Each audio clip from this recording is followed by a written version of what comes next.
अस्सलाम वालेकुम, कैसे हैं आप सब? उम्मीद है बिल्कुल ठीक ठाक होंगे।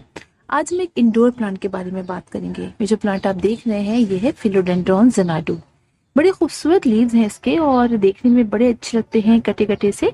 इसके और भी बहुत सी वैरायटीज होती हैं जिनमें इनके लीव्स बहुत बड़े बड़े से होते हैं। लेकिन मेरे पास जो ये वैरायटी है ये ड्वार्फ वैरायटी है, यानी इसमें लीव्स छोटे रहेंगे और ये बहुत ज़्यादा मतलब बड़ा नहीं होगा। ऐसे ही इसमें लीव्स निकलते रहेंगे और ये इस तरह से ऊपर की तरफ बढ़ता रहेगा और साइड से फैलता रहेगा।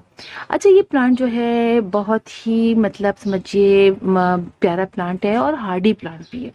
यानी ये कि फिलोडेंड्रॉन की वैरायटीज जो होती हैं, जितनी भी वैरायटीज होती हैं और साथ ये भी, तो उनको अगर आप ज़रा सी केयर करते हैं तो साला साल हमारे घर में लगे रहते हैं। बहुत इजीली ग्रोइंग प्लांट होते हैं, बस थोड़ी सी बातें हैं जो हमें इसकी बस हम ध्यान रखते हैं। ये प्लांट जो है मैं आपको बताऊं थोड़ा सा टॉक्सिक होता है, यानी जहरीला होता है, लिहाजा हम इसे बच्चों से और पेट्स वगैरह से बचा के रखते हैं। बच्चे वगैरह होते हैं ना, टच करते हैं, तोड़ के मुंह में हाथ डाल लेते हैं या इसको, तो इससे आप बचाते हैं इसको। लेकिन चूंकि इसके लीव बड़े खूबसूरत होते हैं इसलिए इसको हम लोग अपने घरों में ज़रूर लगाते हैं और काफ़ी पॉपुलर प्लांट है ज़ेनाडू प्लांट। इस प्लांट की एक बात ये भी है कि ये बहुत ज़्यादा सनलाइट को बर्दाश्त नहीं करता है। अमूमन डायरेक्ट सनलाइट को तो ये बर्दाश्त नहीं करता है, लेकिन अगर आप इसको ऐसी जगह रखते हैं जहाँ हल्की सी छन के सुबह मॉर्निंग की धूप आ जाती है तो ये प्लांट वहाँ पर अच्छी तरीके से ग्रो करता रहता है। और इसके लीव्स भी अच्छे होते हैं। लेकिन अगर आप इसको ऐसी जगह रखें जहाँ इनडायरेक्ट ब्राइट सनलाइट आ जाए तो वहाँ भी ये प्लांट बहुत अच्छा ग्रो करता है। अगर ज़्यादा देर उसको हम धूप में रह जाता है या चले थोड़ी देर के लिए भी रहता है तो हल्के हल्के से इसके लीव येलो होने लगते हैं। मेरा जो ये प्लांट है ये रखा हुआ है ऐसी जगह पे जहाँ मॉर्निंग की 1 घंटे की डायरेक्ट सनलाइट आती है, लेकिन छन के पौधों के दरमियान में से आती है। तो देखिए हल्के हल्के से इसके लीव देखिए आप येलो येलो से हो रहे हैं। इसलिए कि इसको तो बहुत ज़्यादा मैंने रखा था अपने अंदर, घर के अंदर, तो डायरेक्ट सनलाइट तो बहुत ज़्यादा नहीं आती थी, तो काफ़ी इसके लीव्स जो थे वो डल से हो रहे थे, बहुत ग्रीन से और लगी लगी से थोड़े हो रहे थे। तो मैंने इसको लाके ऐसी जगह पे रखा। लेकिन अगर ब्राइट इनडायरेक्ट सनलाइट में रखते हैं तब भी ये प्लांट बहुत अच्छे तरीके से ग्रो करता है। डायरेक्ट सनलाइट में ज़्यादा देर, जैसे हमने बताया, अगर रख देंगे, लेकिन छन के भी अगर ज़्यादा देर सनलाइट आएगी तब भी इसके लीव चलता तो रहेगा प्लांट, लेकिन लीव जो है वो बर्न होने लगेंगे साइड से, कॉर्नर से येलो होंगे और फिर बर्न हो जाएंगे। इस प्लांट की मिट्टी की अगर हम बात करते हैं तो इसकी मिट्टी जो है हमें और सारे प्लांट्स की तरह वेल ड्रेन बनानी है। फिर डिंड्रॉन के जितने भी प्लांट्स होते हैं उनकी मिट्टी जो होती है हम वेल ड्रेन बनाते हैं, और स्पेशली जेनाटो की।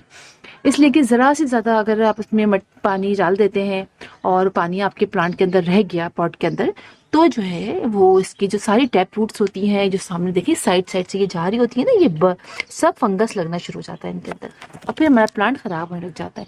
लिहाजा इसीलिए हम वेल ड्रेन सॉइल बनाते हैं ताकि पानी हम जब डालें, जब भी डालें तो पानी नीचे से ड्रेन ना उठ जाए। इसलिए कि अक्सर ऐसा होता है कि चले भाई बारिश हो रही है, रेनी सीजन है और प्लांट की मिट्टी अगर खराब होगी तो फिर उसमें फंगस लगने का और जी हमारी रूट जो है वो खराब हो जाएंगी, सारी गल जाएंगी। तो इस तरीके से हम इसकी मिट्टी बनाएंगे। जैसे कि हमने अगर ली है 30% हम सैंड ले लेते हैं, 40% अपने घर की सॉइल ले लेते हैं और 30% जो है हम ले लेते हैं गोबर की खाद या कंपोस्ट मिक्स करके ले लीजिए आप। ठीक है, ये गोबर की खाद ले लीजिए, कंपोस्ट ले लीजिए, वर्मी कंपोस्ट सब मिक्स करके ले लीजिए। अच्छा, इस प्लांट को बहुत ज़्यादा जो है वो फर्टिलाइजर की ज़रूरत भी नहीं होती है। साल में 2 से 3 दफ़ा आप एक मुट्ठी गोबर की खाद या वर्मी कंपोस्ट आप इसके अंदर डाल दीजिए, ये इसके लिए इनफ रहेगा। बहुत खूबसूरत प्लांट है, इसीलिए मैं कही थी कि इसको बहुत ज़्यादा हमें केयर नहीं करनी पड़ती है। हाँ, बस इसे मिट्टी हमने अच्छी बना दी ना इसकी, उसके बाद हमें अब बहुत ज़्यादा फर्टिलाइजर की जरूरत नहीं पड़ती है। पानी भी बहुत ज़्यादा नहीं डालना है इसके अंदर। अगर हल्का हल्का सा मॉइस्ट रहे तो ठीक है, लेकिन अगर आप बहुत ज़्यादा पानी डालेंगे, ओवर वाटरिंग करेंगे, जैसे मैंने बताया इसकी रूट जो है वो रॉट हो जाएंगी। इसकी सारी जो ये सारी टैप रूट दिख रही है आपको, ये और अंदर से, और फिर आपका प्लांट बचेगा नहीं। लिहाजा पानी आप देखिए कि प्लांट थोड़ा सा, इसलिए कि काफ़ी हार्डी प्लांट है, कोई ऐसा प्रॉब्लम नहीं होती है कि अगर उसको पानी आप नहीं डालते हैं तो 2-3 दिन में आप जब भी चेक कीजिए आपको लगे कि भाई पानी जो है वो, चूंकि इंडोर प्लांट है ना, इंडोर प्लांट में तो हम बहुत ज़्यादा पानी डालते भी नहीं है। अगर आप अंदर रख रहे हैं तो फिर जाहिर बात है हम उसको चेक करके पानी डालेंगे। मिट्टी थोड़ी सी 1 से 2 इंच ड्राई हो जाएगी ऊपर से, तो फिर पानी डालेंगे। इसलिए नीचे पानी होता है, ऊपर से मिट्टी ड्राई हो जाती है लेकिन नीचे पानी होता है, लिहाजा इंडोर प्लांट्स में बहुत ज़्यादा पानी डाला भी नहीं जाता है।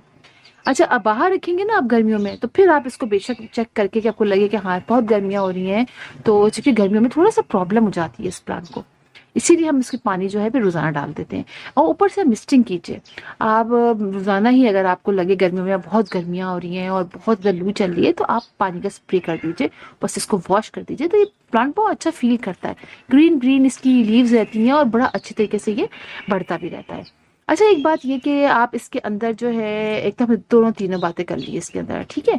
अच्छा, जैसे मैं बताया कि इस पे कोई भी किस्म का पेस्ट वगैरह और इंसेक्ट वगैरह अटैक नहीं करता है, चूंकि इसके लीव्स होते हैं उसमें पॉइजन होता है। तो ऐसे प्लांट इसके इनके लीव्स में, जिनके स्टेम में पॉइजन होता है, तो उनके अंदर कोई कीड़े वगैरह लगते भी नहीं है, और बस इजिली प्लांट ग्रो करता रहता है। अगर हम मल्टीप्लाइंग की बात करेंगे, इसको मल्टीप्लाई कैसे करेंगे हम, बहुत इजी टू ग्रो है। समझिए इजी टू मल्टीप्लाई है ये प्लांट। इसके नीचे से बहुत सारे इसके बेबीज निकलते रहते हैं, एक लगाते हैं हम थोड़े अरसे में इसके जगह जगह से इसके प्लांट्स निकलने शुरू हो जाते हैं, साइड में इधर उधर, और फिर जो है आप इसको इजीली मल्टीप्लाई, जैसे फिलोडेंड्रॉन की और प्लांट्स को करते हैं ना, वैसे इसको मल्टीप्लाई करेंगे। मैंने आपको सिखाया भी है फिलोडेंड्रॉन के दूसरे प्लांट्स को किस तरह मल्टीप्लाई करते हैं, इसी तरह इसको भी मल्टीप्लाई कर देंगे। बेबीज निकलते रहते हैं, उनको आप निकालिए और इजिली आप मल्टीप्लाई कर लीजिए। और पानी में भी इसको हम कर सकते हैं, लगा सकते हैं, पानी में भी आप इसको मल्टीप्लाई कर सकते हैं, कटिंग के जरिए इसको लगा सकते हैं। काफ़ी इजी टू ग्रो प्लांट है और है भी बड़ा खूबसूरत। और इंशाल्लाह मेरी ख्वाहिश है कि मैं इसके बड़े लीफ वाला भी लूँ इसी का, इसलिए बड़ा प्लांट है मेरे पास। फिलोडेंड्रन की काफ़ी वैरायटीज है, सारी ही बहुत अच्छी और इजी टू ग्रो है। और इसके तो खैर क्या ही बात है, इसके लीव बड़े प्यारे प्यारे से होते हैं। अच्छा, हमें सारी ही बातें फिर इसकी जिनाडो के बारे में कर ली, मल्टीप्लाइंग की बात भी कर ली कि मल्टीप्लाई कैसे करेंगे, पानी की बात। हाँ, बस पानी और मिट्टी और उसका आप ज़रूर ख्याल रखिए, पानी का और सनलाइट का, कि आप इसको ऐसी जगह पे रखिए। अच्छा, अगर आप इंडोर रखना चाहते हैं ना, जैसे आप समझे कि आप अपने लिविंग रूम में रखना चाहते हैं, कॉरिडोर में रखना चाहते हैं, तो विंडो की किसी जगह, ऐसी जगह विंडो के पास रखिए, ताकि थोड़ी सी इसमें ब्राइट इंडायरेक्ट सनलाइट आ जाए, थोड़ी सी लाइट आ जाए। जैसे कि बहुत ज़्यादा देर जब हम इसको रखते हैं ना, तो उसके पत्ते पूरे ग्रीन से हो जाते हैं और लेगी लेगी से हो जाते हैं, काफ़ी बड़े बड़े से लीव्स हो जाते हैं और ऊंचे ऊंचे से हो जाते हैं, और मतलब वो अच्छी लुक नहीं आती है कि जैसे जैसे ये सब था ना, ऐसे छोटे छोटे से हैं और करीब करीब इसके पत्ते हैं, तो वो काफ़ी ऊंचे ऊंचे होके ये लंबे लंबे से हो जाते हैं। तो ये फिर प्लांट जरा अजीब सा लगता है। लिहाजा अगर आप रखते हैं तो फिर आप हफ्ते में एक दफ़ा इसको लाके बाहर रख दीजिए अपने जहाँ पर आपने और दूसरे प्लांट रखे हुए हैं।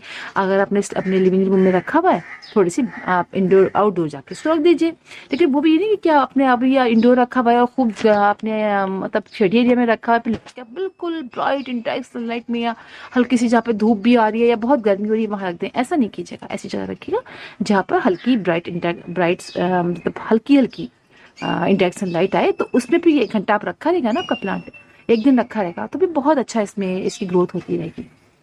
तो आपके घर में अगर आप लगाना चाहते हैं तो ये बेहतरीन इजाफा है, इसलिए कि ये प्लांट आप ज़रूर लगाइए। इजी टू मल्टीप्लाई है और ये बहुत खूबसूरत है। अब देखिए, आप मैंने एक लगाया था और आप देखिए इसके किसके कितने सारे प्लांट तैयार होने शुरू हो गए। ये देखिए 3-4 प्लांट इसके आराम से मैं बना सकती हूँ, यहाँ से कट करूंगी बनाऊंगी। इस तरह दूसरे हम मल्टीप्लाई करते हैं इजीली, वो भी मल्टीप्लाई हो जाते हैं। इसी तरह इसको भी करेंगे। जैसे कि आपको दिखाऊंगी, इससे पहले मैंने आपको फ्लेगन की ये वैरायटी भी दिखाई थी। इसमें देखिए, इसमें भी ऐसे ही होता है। देखिए, एक लगाते हैं ये, लेकिन देखिए इसमें फर्क होता है। आप इसको देखिए, आप इसको देखिए, ये जो है वो हम कोकोआ के स्टिक पे चढ़ाते हैं। आप ये देखिए, ये देख रहे हैं, ये हम कोकोआ के स्टिक पे चढ़ाएंगे, यहाँ से ये इसके साथ लगा के हम इसको चढ़ा देते हैं। लेकिन इस जोनाडो जो है, इसको चढ़ाया नहीं जाता है। ये जो है ये इसी तरह सराउंडिंग में फैलता चला जाता है। देख रहे हैं आप, इसमें कोई चढ़ाने का कोई ऑप्शन नहीं है कि आप इसको चढ़ा दें कोकोआ के स्टिक पे, ये इस तरह फैलता चला जाता है। जबकि ये देखिए, ये जो है ये ऊपर मैं इसको चढ़ाऊंगी तो ये चढ़ता चला जाएगा ऊपर की तरफ। देखा आपने, तो ये भी इसका एक प्लांट है, ये भी ऐसे होता है। इसी तरह मैं आपको दिखाती हूँ फिलोडेंड्रॉन का और प्लांट, तो सारे जो है वो हम ऊपर चढ़ाते हैं। आप देखिए, इसकी एक ये वैरायटी भी है फिलोडेंड्रॉन की। आप ये देखिए, अभी मैंने इसको चढ़ाया नहीं है, देखिए ये भी इस तरह से हो जाता है। ये देखिए, ये देख रहे हैं आप, इसको भी मैं कोकोआ के स्टिक पे चढ़ाऊंगी तो ये ऐसे चढ़ेगा। ये देखिए ऐसे, ये ऐसे चढ़ जाएगा, जबकि हमारा जो जोनाडो है वो नहीं चढ़ता है। तो बस ये फर्क होता है फिलोडेंड्रॉन जोनाडो में और बाकी दूसरे फिलोडेंड्रॉन में। तो फिर इंशाल्लाह आप लोगों से मुलाकात होगी किसी और वीडियो में, किसी और टॉपिक के साथ। तब तक के लिए अल्लाह हाफिज़।